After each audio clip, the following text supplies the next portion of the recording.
Sveiki, šiandien kovo 13 diena, 1114 karo diena, tai intensyvaus karo diena, sakykime taip. Įvykių vyko daug, realiai prieš pusantros savaitės buvo paskutinis video, ten buvo daug sulaukiu komentarų, ką nusišneki, čia išmesta video, tai čia aš kaip suprantu vatnikai, tai čia jų linkėjimas. Ką galiu pasakyti, buvau teisus, Trumpas nepaliko vis dėlto Ukrainos, nepaliko Europos, nes nepasakė, kad jis išveda pajėgas, nepasakė, kad neduosiu ginkluotės. Pažiūrėkit, užvakar sutarė, vakar nuo ryto puikiai ginkluotės konvojai pajudėjo į Ukrainą. Taip, pajudėjo. Gavo ir žvalgybinę informaciją. Iš tikrųjų, su žvalgybinė informacija reikia vertinti kitaip. Ukrainiečiai gavo žvalgybinę informaciją kažkur iki 80 km gylio. Tai yra, kad galėtų vykti gynybinės operacijas, pilnumoje gynybinės operacijas. Tai jie tą darė. Netgi tuo metu sugebėjo su Haimersais, kasiniais šaudmenimis, apšaudyti vieną iš poligonų ir ten sunaikinti tam tikrą Z komandos narių. Tai kaip pasakyti, kad neaprūpino. Čia yra tik klausimas, kaip mes traktuosim visą tai. Šiam momentui taip, kamuolys yra Putino rankose, sustabdys karą laikinas, paliaubas paskelbs ar nepaskelbs. Jeigu nepaskelbs, aš lieku vis dėlto prie savo, nes kadangi 50% pasiteisino, ką aš sakiau, kad beliks tik tai Trumpui apginkluoti pilnumoj Ukrainą. Nepamirškit, kad yra tomahawkai raketos, o tada mes pažiūrėsim, kaip jie kris Maskvoje. Nes puikiai ukrainiečiai rodė, kaip krenta raketos Maskvoje ir kokia panika yra Maskvoje. Patikėkit manim, atėjo informacija ir iš ten. Kokia panika, kai tą naktį apšaudė ukrainiečiai Maskvą. Ne Rusiją, bet konkrečiai Maskvą. Tai dabar žiūrėsim, ko visą tai baigsis. Taip, ukrainiečiai gauna raketų, viskas, karas, bet ir atsako atgal visai neblogai dronais. Ne raketom, bet dronais. Aišku, yra daug klausimų, ką jie turi sukonstravę sandėliuose.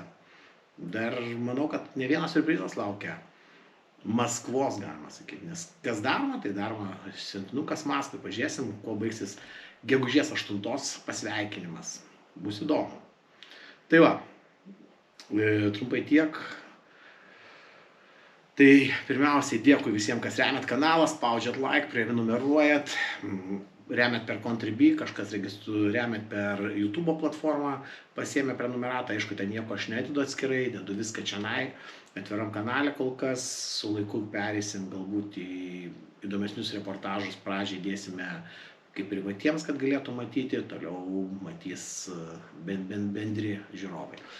Tai vat, kaip tik ruošiuosi išvažiavimą, aišku, šiandien vėlgi išvažiavęs, bet ne Ukrainos klausimais, savo darbo klausimais, apsistojęs viešbutuke, reikia spręsti darbinius klausimus, kad galėčiau pajudėti tenai su savo klausimais. Įdėsiu vieną testą, o dabar galite pasižiūrėti, ką mes testavom ir kaip testavom, puikus vaizdas, man patinka, dirbom toliau, nestovim. Tai trumpai tiek, kaip sakoma, grįžtam atgal prie, manyčiau, apžvalgų reikėtų. Istorijų kol kas šiandien nepasakosiu, ką aš gero, kaip sakant, nuveikiau tenai. Tiksliau, man atrodo, kad gero, daug esu padaręs iš tikrųjų. Čia man kažkas burbuliavo, kad Omanas kreipėsi į mane.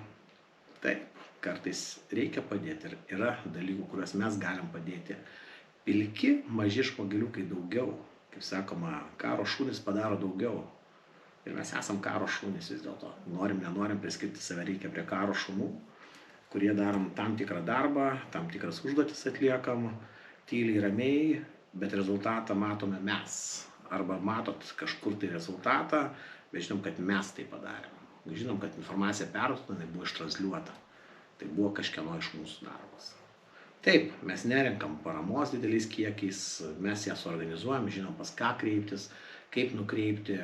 Tai va, ta visa parama, kuri jūsų eina į teisingų kelių, lygiai taip pat kanalo palaikymui, iš kanalą plečiu, grįšiu atgal prie savo mylimų darbų dar, pakeliauti reikia pradėti, grįžti atgal į savo gyvenimą, nes verslas pajudėjo, būtent statybų verslas šiek tiek atsišaldė, nesakau, kad ten, wow, bet vatnikai pavydėkit, darbas juda į priekį mano pajamos, tai nėra iš kanalo gyvenimas, Aišku, tas ten 150 eurų turbūt neskaičiuoja per mėnesį. Padengiat programinės įrangos naudojimą ir dar ten keletą kavos atsigerimų pakeliui, kai aš sakau. Viskas, tai ir to yra gerai. Jeigu sakot, įdedu laidą, kad pinigų prašau, neremkit. Išgyvensim, darom dėl savo malonumo mes. Tai va, tiek pasilazdavau, kaip sakau, iš visų tų kritikuojančių. O šiaip, kai matom, yra daug feikinės informacijos apie Kursko išvedimą, sakykime, mačiau video įdėtas 22 metų, kaip belaisvius veda, ten yra belaisviai, bent jau pasirodė informacija, kad Mariupolio belaisviai jūrų pėstininkai. Tai, sakykime, šiai dienai, kai tik atsidarinėjo,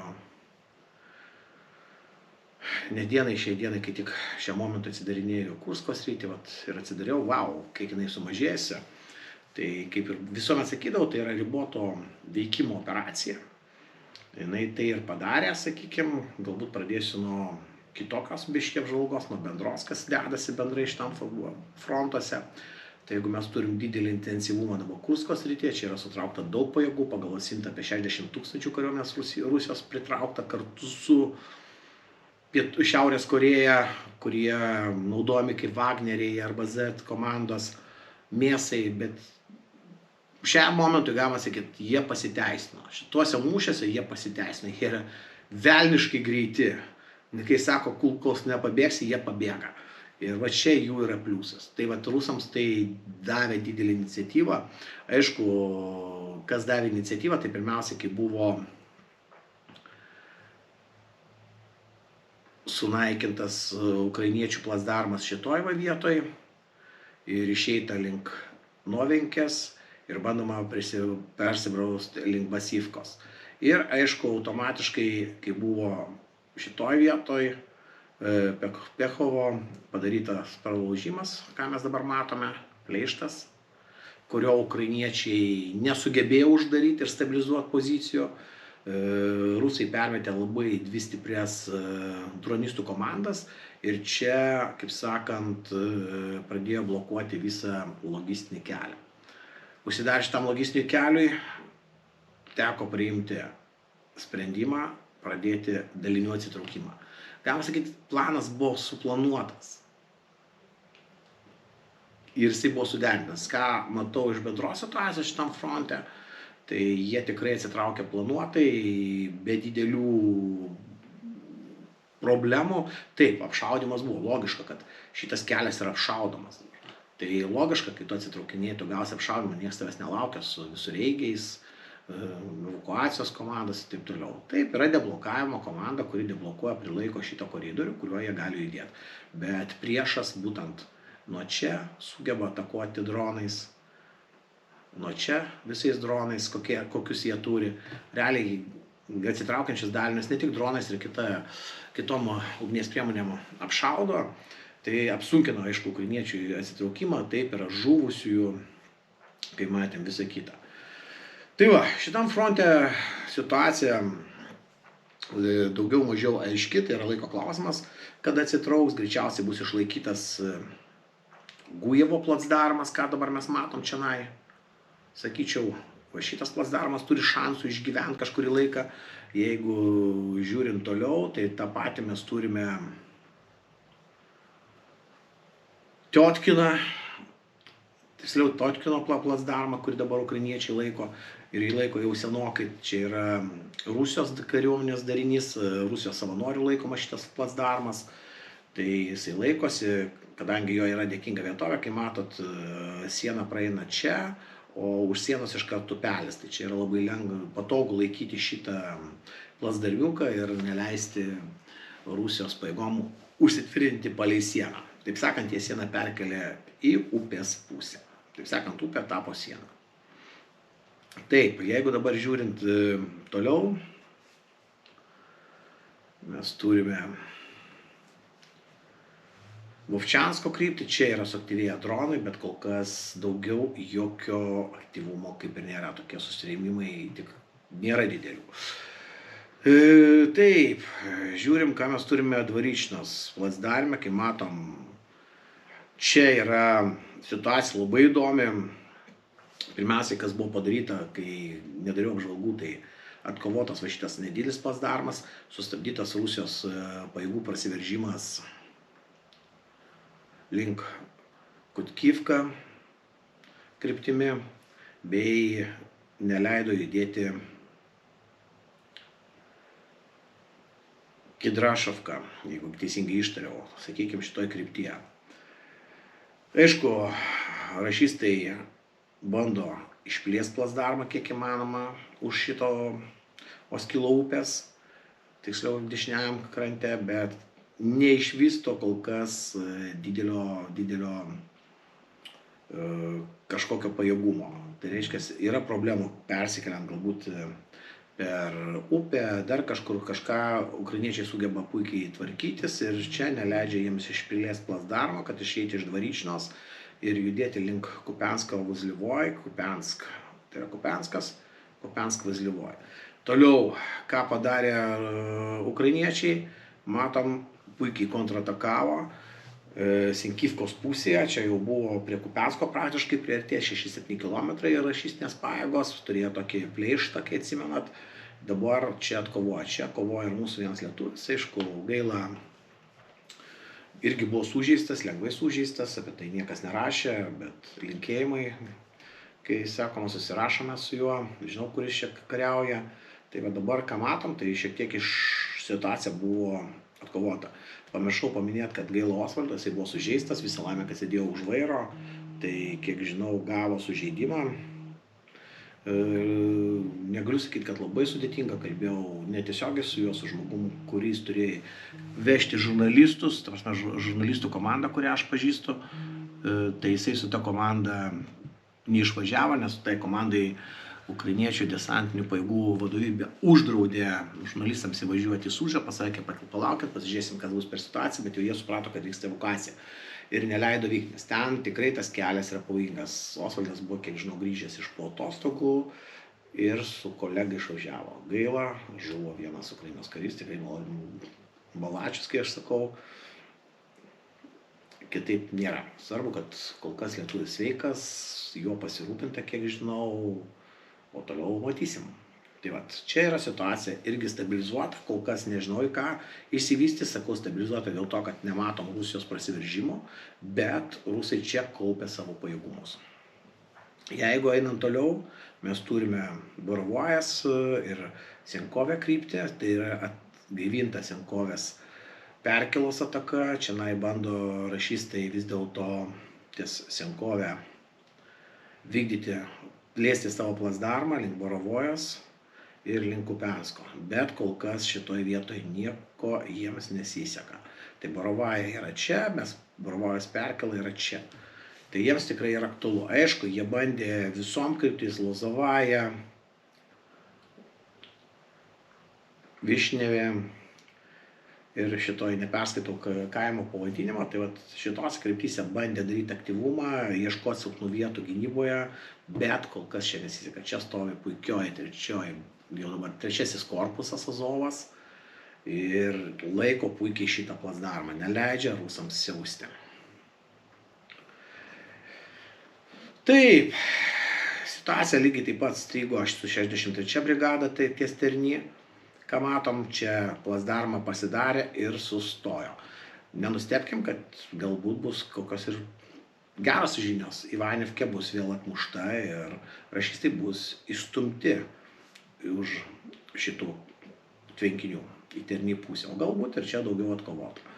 Taip, didžiulė turbūt įtampa dabar vyksta Siversko kryptyje, tai rašistai bando visom kryptimis čia atakuoti, Bilohirovka, Zolotarivka, atsiprašau, Spirnė, Vimkyje kryptimi, tai čia visom kryptimis jie bando griaudėti, daryti viską, kas įmanoma, bet kol kas čia yra be pakeitimų situacija. Čia puikiai laikos 54 brigada, prie jos yra priskirtas, jeigu neklystu, žymusis K2 pulkas, dabar jau pulkas, galima sakyti, dronistų. Tai žymusis bataliono vadas, dabar pulko vadas, kuris trolino rusų tankų T-72 gamyklos generalinį direktorių, kad čia tankai herovi, reikia tuninguoti ir taip toliau. puikus video buvo čia prieš gal metus, pusę metų praėjęs mažiausiai, ne, apie metus laiko. Tai va, situacija čia yra stabili, galima sakyti, įtempta, bet stabili, be pakeitimų. Jeigu toliau judam, turim čia SFR, lygiai taip pat situacija be pakeitimų stabili. Ukrainiečiai puikiai laiko situaciją, valdo situaciją, neleidžia rašystams judėti prieki, kažką tai užimti. Kai matom, jie bandė per flangus eiti, frontališkai atakuoti. Nu, kol kas yra jiems didelė nesėkmė. Taip, kaip mes turime labai puikią situaciją čionai. Tai yra Toreckas, kažkodėl man nerodo nei vieno žemėlapį pasižiūrėti, persireguliuoti. Nerodo keletos šachtų. Tai sakykime, čia situacija labai įdomi. Aš ją vertinu labai įdomi dėl to, kad man situacija labai patinka ir čia yra labai teigiama. Tai yra puikiai valdo šitą situaciją 12 brigada, 12 korpusas Azovas. Sakau korpusas, tai atsirado korpusinė sistema Ukrainoje. Ir čia jau perėjo brigados perduotas. Jeigu neklystu, čia yra vienas terekonas ir čia kažkur tai yra terekonas. Šitos du terekonus, kai užvaldė ukrainiečiai, perėmė į savo žinią. Ta prasme, jie pradėjo daryti tą operacijas į miesto centrą. Flanginę, kita flanginė. Ir jeigu aš neklystu, velnias žemėlapis biški, yra dar žemiau biški, lenda jie toliau, įsikirzinė į miestą. Tai kai matom, ant kiek pasikeitė mūšio vedimas, kai perėjo į korpusinę sistemą.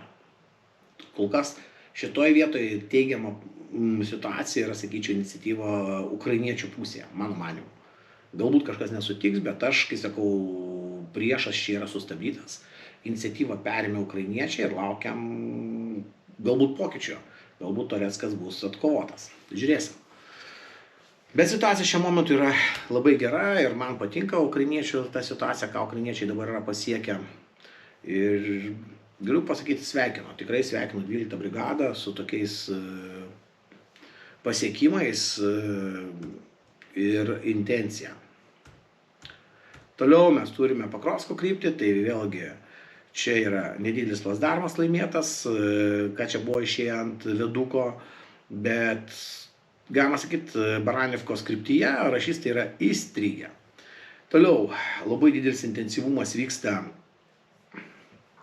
mūšių būtent šitam plasdarme, šitam pleište, galima tai pavadinti, rašystų. Čia ukrainiečiai puikiai kontratakuoja šitoj kryptyje. Zvirovė, taip pat Lysivka išlaiko, smūgiuoja per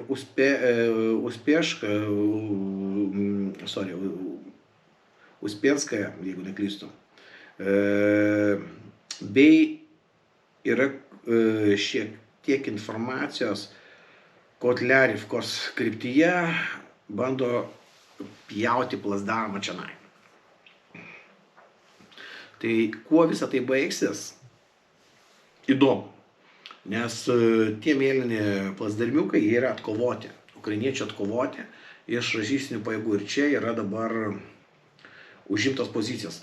Didelis klausimas yra Ševčenko, nes Ševčenko buvo įrengtos ukrainiečių geros pozicijos, bet jie realiai jas lengvai apleido. Nežinau kodėl, tai yra kokiais sumetimais, niekas nesakys turbūt, bet jie buvo apleisti ir dabar vyksta kovos dėl tų pačių pozicijų ir gali būti, kad greitų metu Ševčenko bus išlaisvintas, galima taip sakyti, atpalaiduotas. Ir čia jau turi didelę iniciatyvą ukrainiečiai. Aišku, ką jie padarė, tai jie blokavo logistinius kelius pirmiausiai ir atkirto nuo logistikos tą, ką turime Kurske, tą, ką padarė ukrainiečiai, rašystai būtent Kurske su ukrainiečiai tą padarė Pakrovske. Tai va, judant toliau, Konstantinopolio kryptyje, tai čia yra biški lengva, sakyčiau, Š raidės situacija, tai rašystai atkovojo nedidelę poziciją šitoj vietoj ir įsitvirtino Andriivkoje, iš kurios juda link Oleksivkos bei Odradne. Bet klausimas, į ką tai įsivystys, nes kai matom šitoje vietoje vėlgi keletą pozicijų atkovota ir vis dėlto judėjimo kryptis išlieka rašystams stabilios, judėti link čia arba kryptimi Komara. Ir lygiai greičiai keliui bandyti judėti į priekį ir kažkurioje vietoje sujungti šitas pozicijas. Tokiu būdu pabandyti atkovoti šitą plasdarmą ir ką matom, automatiškai turime didelę srybnę kryptį, kur yra plasdarmiukai, pleištai rašystų. Jie juda link Dnipro srities sienos ir bandys išeiti į šitą sieną, vadinamą sieną, galima taip sakyti. Ir aišku, greičiausiai uždaryti tikslas jau būtų šiai dienai, tai šito plasdarmo uždarimas. Tai čia būtų turbūt ilgalaikiai perspektyvoje, ką aš dabar matau iš tos situacijos, ką bando rašystai padaryti, bet čia, jeigu jiems šitą užbaigti, reikės turbūt kokių pusę metų dabartiniais tempais. Aišku, srybinėje kryptyje puikiai pasirodė vėl 72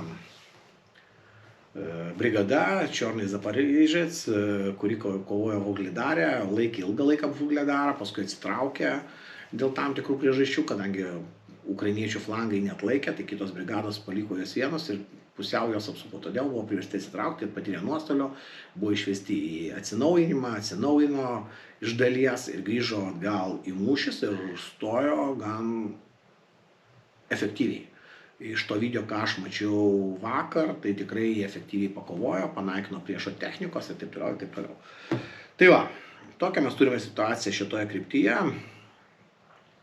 Jeigu judant toliau, mes turim Zaporižės kryptį.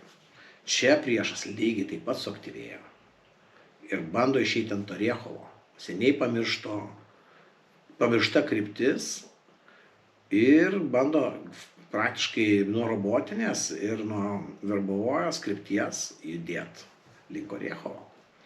Nežinau, į ką tai įsivystys, nes čia kol kas ukrainiečiai puikiai jau įsirengę pozicijas, jas laiko ir mūšiui pasiruošę. Tai čia arba dabar bando špaguotis ir žiūrėti, kur yra silpna vieta, kaip visada. Dabar praktiškai, kai matom, visame fronte vyksta panaši situacija. Kažkur badom. Tai kai ką darydavo Antrame pasauliniam kare, kaip sakant, prasičiupinėjom, o silpna vieta. Kai tik taip tinkam silpną vietą, ten smogiam didelių pajėgumų, metant pajėgas, nežiūrint resursų, gyvosios jėgos, nes ją atstatysim ir judam į priekį. Tai va, tokia situacija šiai dienai yra fronte, tai ką mes turime, tai yra kovo 13 dienai. Tai gan, sakyčiau, mane žavinti, nes rusai jau eilinį kartą, beveik mėnesis laiko neturi jokios didelės iniciatyvos, sakykime, ukrainiečiai tikrai puikiai laikosi, netgi tas atjungimas nuo informacijos, nuo ginkluotės. Tai parodė, kad nieko neįtakojo, puikiai susitvarkė ir dabar juda į priekį. Aišku, į priekį, kai sakau, kas yra gynyba? Yra gynyba visuomet iš gynybos pereina į puolimą, tai geras puolimas.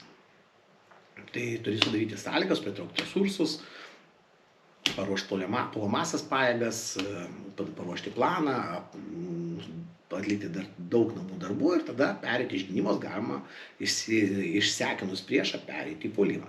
Tai šitoje vietoje ką ir matom, kad daugelį krypčių nedideli laimėjimai priveda prie vieno didelio laimėjimo. Tai pasižiūrėsim, į ką tai toliau vystysis. Aišku, rašystai skaito, kad turi iniciatyvą ir šiandien dienai jie tikrai nesutiks daryti pauzės. Pažiūrėsim, nes atvyko kaip tik delegacija amerikonų, bandys dėrėtis dėl laikinų paliaubų. Tai yra būtina sąlyga Trumpui, nes kadangi jis nori gauti tą Nobelio premiją, rašystai nori užimti Ukrainą išskaldyti, ukrainiečiai nori išlikti nepriklausomą valstybę. Tai šiam momentui 3 metai valstybė vis dar kuivuoja ir jinai yra nepriklausoma. Tai tiek šiandien iš fronto linijos. Dar kartą dėkui, kad remiat kanalą, palaikot laikais, prenumeruojate. Taip pat remiat per Contribui platformą ar kitais būdais. Labai dėkui, taip pat dėkui vėl mūsų vandens parkui, kai sakau, juokauju Klaipėdai, dar kartą Klaipėdai, kaip nekeista, iš Klaipėdos yra didžiausia parama. Dar kartą sakau dėkui tai yra jūrų muziejaus kolektyvui. Neįvardysim žmonių, bet jie tikrai daro savo darbą, ten žmonės man patinka. Buvau pas nuvažiavęs, pabendravom, smagiai cigarilius perdaviau, sutarėm, kad rūkysim pergalės dieną, Ukrainos pergalės diena kada bus. Cigariliai yra perduoti postdranistų vieno bataliono štabo viršininką. Tai dar kartą dėkui ir iki.